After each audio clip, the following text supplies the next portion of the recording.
স্থানীয় সরকার, পল্লী উন্নয়ন ও সমবায় মন্ত্রী মোহাম্মদ তাজুল ইসলাম বলেছেন, হাজার বছরের শ্রেষ্ঠ বাঙালি জাতির জনক বঙ্গবন্ধু শেখ মুজিবুর রহমানের স্বপ্নের সোনার বাংলা গঠনে দেশের সকল শ্রেণী পেশার মানুষকে একসাথে কাজ করতে হবে।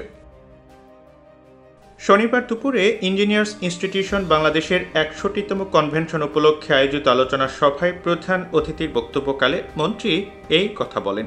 Philosophy of the father of the nation was like this, যে যদি আমরা এত গণবসতিপূর্ণ দেশের সব মানুষ যদি ভালো থাকতে হয়, তো we have to build our infrastructure and the human resource value added.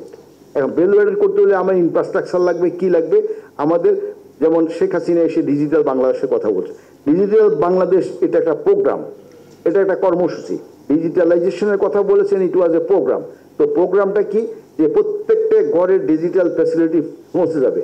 একটা জ্ঞানভিত্তিক যুগোপযোগী উন্নত বাংলাদেশ গড়ে তুলতে পড়াশোনা অত্যন্ত অপরিহার্য মন্তব্য করে মন্ত্রী বলেন, মুঠোফোন আর ইন্টারনেটের ফলে পুরো বিশ্বের প্রতিটা বিষয়ই এখন সবার হাতের মধ্যেই।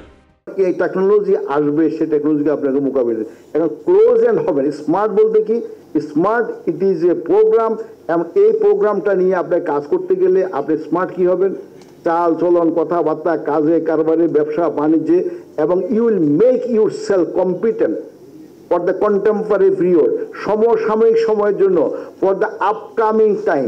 পৃথিবীর আজকে আগামী দিন যে সমস্ত বিষয় আছে এগুলোর জন্য সবগুলোকে মোকাবিলা করবে। Now you are not the citizen of Bangladesh, you are the true sense. আপনি যদি বলেন you are not the citizen of any individual country, you are the citizen of global country.